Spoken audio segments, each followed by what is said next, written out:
নমস্কার বন্ধুরা, মানবীর রান্নাঘরে আপনাদের সবাইকে স্বাগত জানাই। আমি আপনাদের সাথে সবসময় রান্নার ভিডিওই শেয়ার করি।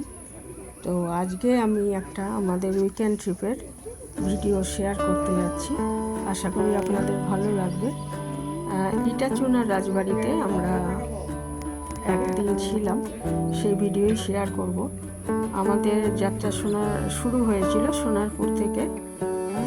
আমরা অটোয় করে আগে গড়িয়া কবি নজরুল স্টেশনে গেছিলাম এবং সেখান থেকে আমরা মেট্রোতে করে আগে এসপ্ল্যানেডে গেলাম। এসপ্ল্যানেড থেকে আমরা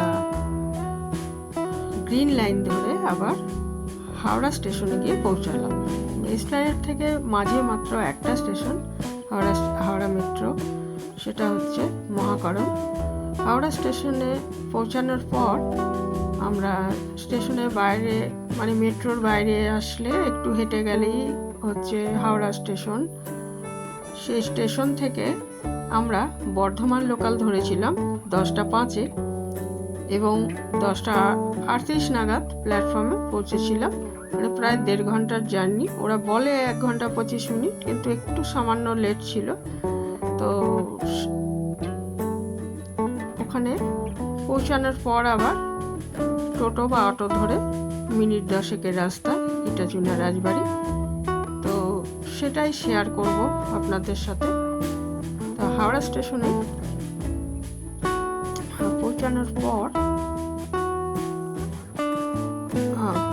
পৌঁছানোর আগে আমি এখানে একটু মেট্রোতে করে যাচ্ছিলাম গড়িয়া থেকে হাওড়া। তখন এসপ্ল্যানেডে নামতে হবে আর কি, সেটা একটু শেয়ার করেছি। এটা দেখুন, আমি পৌঁছে গেছি এসপ্ল্যানেডে। এবার গ্রিন লাইনে গিয়ে আমার হাওড়া মেট্রো ধরতে হয় আর কি, সরাসরি যাওয়া যায় না গড়িয়া থেকে।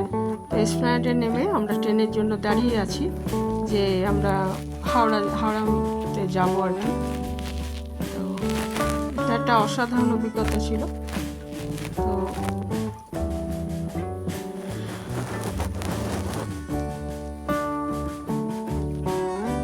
হাওড়া স্টেশনে পৌঁছানোর পর আমরা এখানে হাওড়া বর্ধমান লোকালে বসে আছি, সেই সময়ের ছবি এটা। তো এরপরে আমি 1 মিনিটের মতো একটা ছোট্ট অংশ শেয়ার করব। সেটা হচ্ছে হাওড়া বর্ধমান ধরে আমরা কিভাবে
আমরা খন্নান স্টেশনে পৌঁছে গেছি। এটা 11:38 বাজে, মানে 10:05 আমাদের ট্রেন ছেড়েছিল হাওড়া থেকে। আমরা খন্নান পৌঁছালাম। স্টেশনে নামার পর দেখলাম ঘড়িতে 10:38। স্টেশন থেকে বেরিয়ে বাঁদিকে গিয়ে একটু হেঁটে গেলেই ওখানে টোটো আর অটো পাওয়া যায়। আমরা জেনেই গেছিলাম যে 15 টাকা করে ভাড়া। তো ওরা আমাদের বললো 50 টাকায় বুক করে নিতে, 3 জন ছিলাম। তো আমরা সেটাই নিয়েছিলাম। একটা টোটো করে পৌঁছে গেলাম। 10 মিনিটও বোধহয় লাগলো না ইটাচুনা রাজবাড়িতে। ওরা প্রথমে আমাদের বরণ করলেন চন্দনের ফোঁটা দিয়ে, তারপর লেবুর শরবত দিয়েছিলেন আর কি, ওয়েলকাম ড্রিঙ্ক হিসাবে। এরপরে আমাদের দোতলায় আমাদের বুক করে রাখা ঘরে নিয়ে যাওয়া হলো, ছোট বৌদি নামে এই ঘরটা। তো ভাড়াটা আমি বলে দিচ্ছি পরে। তো আগে দেখিয়ে নিই ঘরটা খুব সুন্দর, বেশ বড়।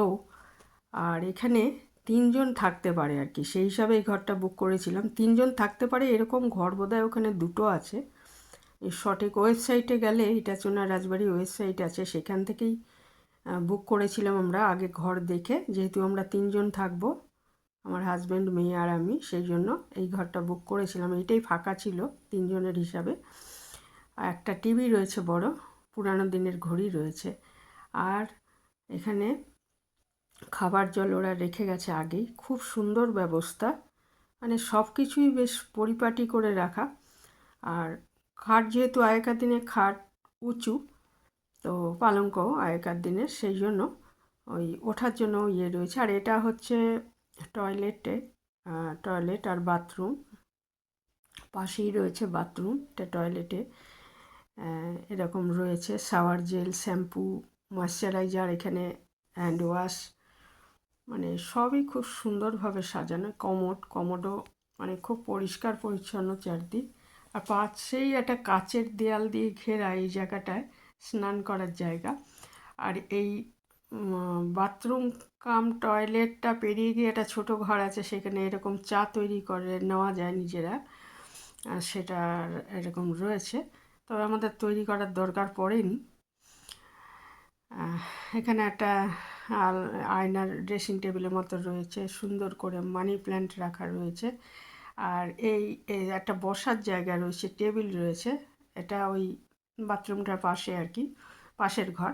আর এখানে এই দরজাটা খুলে আমি বাইরে গেলাম, ওই মেন শোয়ার ঘরটারও বাইরে ওখানে আমাদের দেখিয়ে দিয়েছিলেন যিনি ঘরটা দেখাতে এসেছিলেন, যে বাইরে আপনারা বসতে পারেন, প্রচুর চেয়ার পাতা আছে। এখানেও বাইরে চেয়ার পাতা আছে। আর এখান থেকে কিছু রাজবাড়ির কিছুটা অংশ দেখা যাচ্ছে, এটা ছিল রাজবাড়ি। আর ওই ডান দিকে যে অংশটা, ওটা হচ্ছে ঠাকুর দালান আর কি, ঠাকুর বাড়ি। তো এই ঘরের মধ্যে একটা খুব সুন্দর 2টো চেয়ার রয়েছে, একটা খুব সুন্দর আয়না রয়েছে। তো এখানে আমি কিছু বলেছিলাম, কিন্তু এত চারদিকে আওয়াজ, সেই জন্য ডিনয়েজ করে আবার ভয়েস দিলাম। আমার খুবই ভালো লেগেছে, খুবই ইচ্ছা ছিল যে এই ইটাচোনা রাজবাড়িতে এক রাত থাকার জন্য আর কি। মানে আগে তো ডে ট্যুর করতো, এখন করা যায় কিনা আমি জানি না। আমরা একদিন থাকার জন্য, মানে রাত্রেও থাকবো আমরা, আর পরের দিন সকালে যাব। তো এরপরে আমরা খাবার খেতে চলে যাবো। আমরা 650 টাকা করে ভেজ এটা নিয়েছিলাম। এই দেখুন আমাদের টেবিলও বুক করা আছে, ছোটো বৌদির নাম লেখা। আর 650 টাকা করে, এটা শেয়ারেবল নয়, 3 জন তো 3 জনেরই নিতে হবে। আর সঙ্গে আপনি চিকেন, মাটন, যা তা ইলিশ আছে, ইলিশ ছিল, তারপরে চিংড়ির আইটেম ছিল। তো আমরা মাটন নিয়েছিলাম এর সাথে।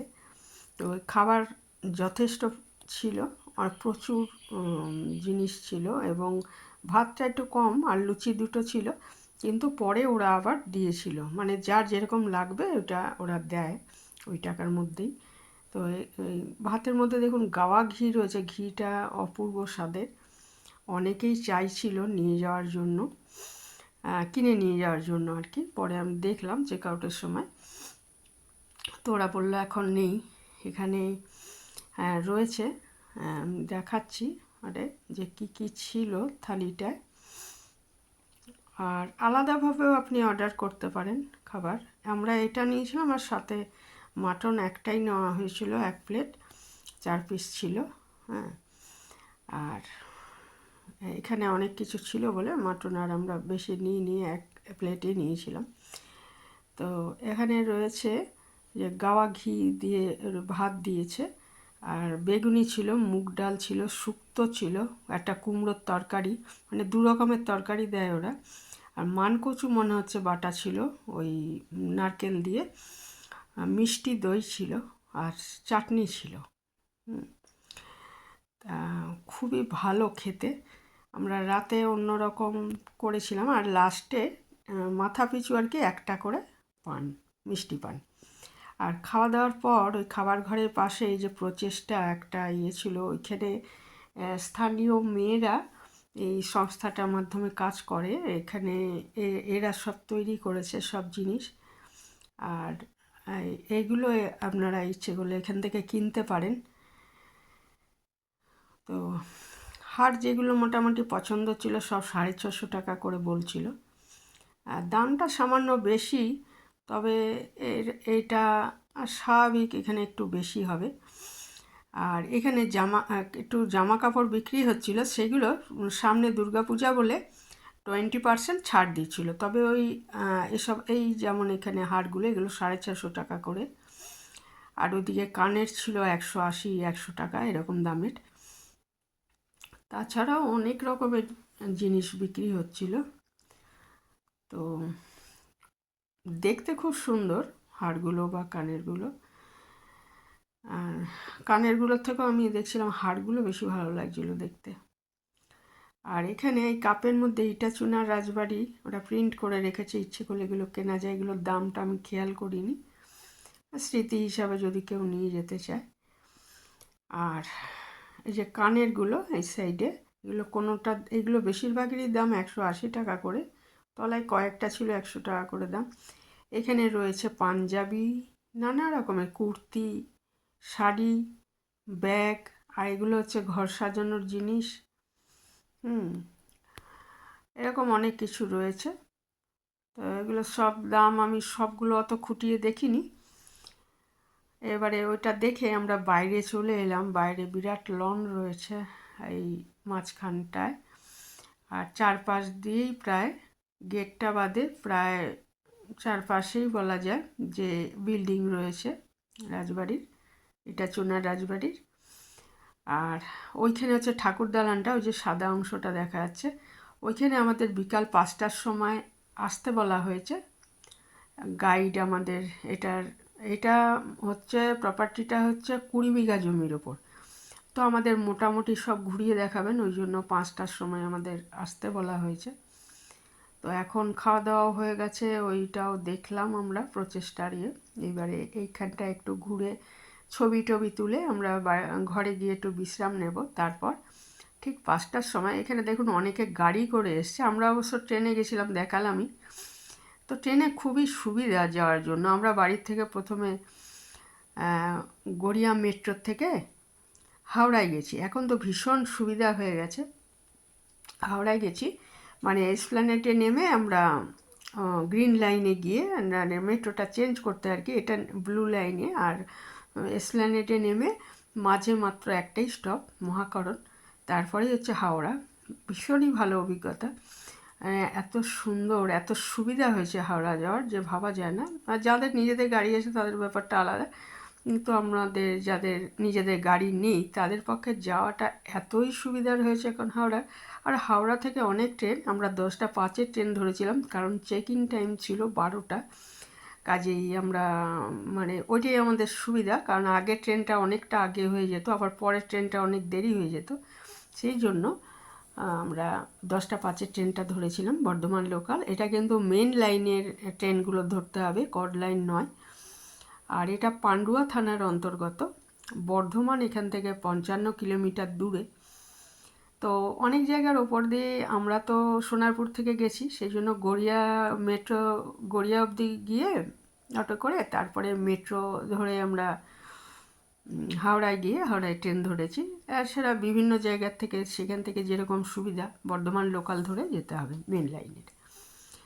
তা আমার খুবই ইচ্ছা ছিল যে এরকম একটা রাজবাড়িতে, রাজবাড়ি মানে এগুলো জমিদার বাড়ি, স্থানীয় লোকেরা রাজবাড়ি বলে। এখানে একটা ক্যাফে টাইপের ছিল, কফি, আইসক্রিম। এখানটা আর আমরা ঢুকিনি, বাইরের থেকে ছবিটা তুলেছি আমি।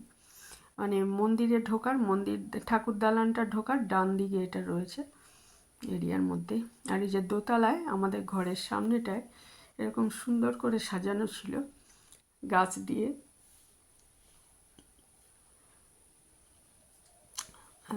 চারদিকটা এরকম করিডরের মতো রয়েছে, সব ঘর রয়েছে। আমরা ছোটো বৌদি নামের ঘরটা আছি, পাশেই হচ্ছে বড় বৌদি ঘর, এরকম সব নাম দিই। আর খাবার ঘরের বাইরে একটা খুব পুরানো দিনের ঘড়ি, ভীষণ সুন্দর ঘড়িটা। এটা যারা রাজবাড়ি গাইড রানুমায় ভট্টাচার্য, পড়তে হয়ে গেল বাবুদের আপডেট দিল এরকম ভাবে না বলি আন্ডারস্ট্যান্ডিং করলো থেকে কুণ্ড হলো কত স্মুথলি আমি ই করলাম এই আন্ডারস্ট্যান্ডিং করার জন্য এরকম ভাবে বললো আমি তবে 3টে জেনারেশন চলছে যেতে পারি আমার দাদু আমার বাবা আমি জোরে বলুন শুটকার এখানে ফেমাস করলো যে ডাইরেক্টর ছিলেন উনি চয়েস করলো যে ওয়েস্ট বেঙ্গলে কোথায় লুটেরাদের বাড়ি আছে দেখো আমি লুটেরা সিনেমা মুভি আমি মুভি তৈরি করবো লুটেরা তো আমার লুটেরা বাড়ি চাই ওরা খুঁজে খুঁজে দেখলো ওয়েস্ট বেঙ্গলে একটা গ্রামে রয়েছে লুটেরা বাড়ি সেই জন্য এখানে এসে শুট লুটেরা বইটা হলো লুটেরা বাড়িতে লুটেরাটা ফেমাস হয়ে গেল সঙ্গে সঙ্গে হিট হয়ে গেছে 3 মাসের মধ্যে বই ছেড়ে দিয়েছে রিলিজ এতক্ষণ আপনাদের আমাদের গাইড যিনি ছিলেন আমরা 5টার সময় ঠাকুর দালানের ওখানে সবাই জড়ো হয়েছিলাম তিনি আমাদের এটা মানে এই প্রপার্টির ফিল করে দেখালেন প্রথমে নিজের পরিচয় দিলেন আর এখানকার সম্বন্ধে বলে যাচ্ছেন এই 1 ঘন্টার ট্যুর খুবই ভালো ছিল এখানে 4টে মাড হাউস আছে সেই মাড হাউসের তেও থাকা যায় এগুলোর নাম কোনোটার ঝুমকলতা কোনোটা মাধবীলতা কোনোটা অপরাজিতা আর একটা নাম আমি এই মুহূর্তে মনে নেই তো এই 4টে মাড হাউস রয়েছে এটা অনেকটা দূরে মূল বিল্ডিংটার থেকে তো সেখানেও আমাদের নিয়ে যাওয়া হয়েছিল আবার পরের দিন সকালেও আমরা এটা পরের দিন সকালেই তোলা ছবিটা যেটা দেখতে পাচ্ছেন ভিডিওতে আর ভেতরে যে এক জায়গায় সন্ধ্যাবেলায় চা খাওয়া হলো তো সেখানে কাছে একটা এরকম ছোট পুকুরের মতো রয়েছে মানে কৃত্রিমভাবে করে রাখা আছে কিন্তু খুব সুন্দর শালুক ফুটেছিল সকালবেলা শালুকটা দেখাবো তারপরে আমাদের উনি নিয়ে আসলেন আবার মেন বিল্ডিংয়ের ছাদে তো তখন সূর্যাস্ত হতে যাচ্ছে চারদিকটা অসম্ভব সুন্দর লাগছিল আর এখান থেকেই একটা আমার হাজবেন্ড ওই মন্দিরে আলো জ্বলে উঠেছিল সেই সময় ছোট ভিডিও ক্লিপ করেছিল যেটা আমি ভিডিওর প্রথমে দেখিয়েছি আর আকাশটা দেখুন দারুণ লাগছিল সেদিন আকাশ ভালোই পরিষ্কার ছিল বৃষ্টি এমন কিছু ছিল না আমরা ভালো মতো ঘুরতে পেরেছি এই জন্য অসাধারণ লাগছিল চারদিকে পরিবেশ আর একদম টপে আমি উঠিনি ছাদে তো অবশ্যই উঠেছি এটা ছাদ থেকে দেখা যাচ্ছে তলায় মন্দির দালানটা দেখা যাচ্ছে আলো জ্বলে উঠেছে এই ট্যুরটা শেষে আমরা গিয়ে সন্ধ্যা আরতি দেখব তো এটা সিঁড়ি দিয়ে ওঠার সময় আমাদের গাইড বললেন যে এখানে লুটেরা এবং গয়নার বাক্স উপর থেকে তোলা ক্লিপটা আবার আমি এখানে শেয়ার করেছি অসাধারণ লাগছিল এই ভিডিওটা করা হয়েছিল তো লুটেরা গয়নার বাক্স আর একটা কি সিনেমা এগুলোর শুটিং হয়েছিল এখানে লুটেরা সিনেমা এখানে হওয়ার পরে এই প্রপার্টিটা খুব বিখ্যাত হয়ে যায় তখন 2012 সালে ওরা এমনি সবাই যাতে আমরা যেমন এসছি আজকে সবাই যাতে আসতে পারে সেই জন্য ওনারা এটাকে একটা হোটেলের মতো আর কি করে দেন যাতে সবাই গিয়ে ওখানে প্রপার্টিটা দেখতেও পারে বা থাকতেও পারে একদিন জমিদার বাড়ি বা রাজবাড়িতে থাকার এক্সপিরিয়েন্স নিতে পারে এটা দেখুন ভেতরে একটা নাচঘর আছে নাচঘরের পাশে এরকম পুরানো দিনের এটিকে কি বিশাল এগুলো আমি ক্যামেরায় ধরতে পারিনি যে বোঝানো সম্ভব না সামনে না দেখলে বিশাল বিশাল পাত্র এগুলো আগে রান্না হতো তো সেগুলো রাখা রয়েছে আর এটা হচ্ছে নাচঘরটা জমিদার বাড়িতে তো সাধারণত জানেনি যে নাচঘর জমিদার বাড়ির রাজবাড়িতে নাচঘর থাকতোই অসম্ভব সুন্দর একটা ঝাড়লণ্ঠন রয়েছে এখানে আর একটা বিশাল দাবার বোর্ড রয়েছে আর এদিকে যে পালকিটা যে বাচ্চাটা করে একটা দেখালো ওটা হচ্ছে একটা পালকিতে করে ঠাকুরকে ঘোরানো হয় আর কি জন্মাষ্টমীর সময় এখানে আমরা আবার ট্যুর শেষে 1 ঘন্টা ট্যুর শেষে মন্দিরে চলে এসেছি কারণ মন্দিরের সন্ধ্যারতি সব কিছুই টাইম বাঁধা 6:30টার সময় সন্ধ্যারতি শুরু হয় সন্ধ্যারতি দেখার পর আমরা চলে গেলাম চা যেখানে খাওয়া হয় সেখানে সন্ধ্যারতি দেখার পর আমরা এই চা খাওয়ার জায়গাটায় চলে এসেছি এখানে চা এবং স্ন্যাক্স যেটা পাওয়া যায় এটার পয়সাটা আলাদাই দিতে হবে। আর দুপুরে খাবার তো আমি বলেইছি যে 650 টাকা করে, আর মাটন চিকেন এগুলো বা মাছের আইটেম নিলে আলাদা। তো এইখানে আমরা চা নিয়েছিলাম আর ওই চপ নিয়েছিলাম, আবার ফিশ ফিঙ্গার বা ফিশ ফ্রাই এগুলোও পাওয়া যায়।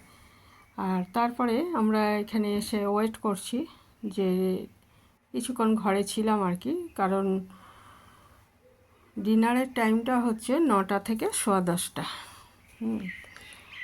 তা 9:30 নাগাদ আমরা ডিনারের জায়গায় গেছিলাম। সেখানে আমাদের দুপুরবেলায় অর্ডার করা ছিল। আর আমরা নিয়েছিলাম পোলাও, বাসন্তী পোলাওই পাওয়া যায় শুধু। আর একটা প্লেট 1 বাটি নেওয়া হয়েছিল মাটন, আর 2 বাটি নেওয়া হয়েছিল চিকেন। এখানে সবই কাঁসার থালা গ্লাস বাটিতে দেওয়া হয়েছিল, দেখতেই পেয়েছেন, আগেও দেখিয়েছি আমি। আর স্যালাড ছিল সাথে, আর একটু আমের চাটনি ছিল, আর একটা মিষ্টি ছিল ওই ময়দার মধ্যে, ওই পুলি পিঠের মতো দেখতে, ভেতরে নারকেলের পুর দেওয়া আছে আর রসে ডোবানো, এটা দেওয়া ছিল। আমাদের টেবিল তো আলাদাই ছিল, ছোটো বৌদিতে যেহেতু আমরা ছিলাম সেহেতু রুমে ওই নামেই টেবিলেও ওটা দেওয়া রয়েছে। তো রাতের খাবারও খুব ভালো ছিল, তবে আমার কিন্তু দুপুরের খাবার বেশি পছন্দ হয়েছে। রান্না খুবই ভালো, এবং আমরা খুবই ওনাদের প্রতিটা কর্মীর ব্যবহার আর খাবার সব কিছুই আমাদের খুব ভালো লেগেছে। তা প্রত্যেকের ব্যবহার খুব ভালো। আর রাতের খাবারও এতটাই ছিল পরিমাণে, আর চাওয়ার কোনো ব্যাপার হয়নি। ইচ্ছে করলে আপনারা রুটিও নিতে পারেন, অনেক কিছু রয়েছে আইটেম।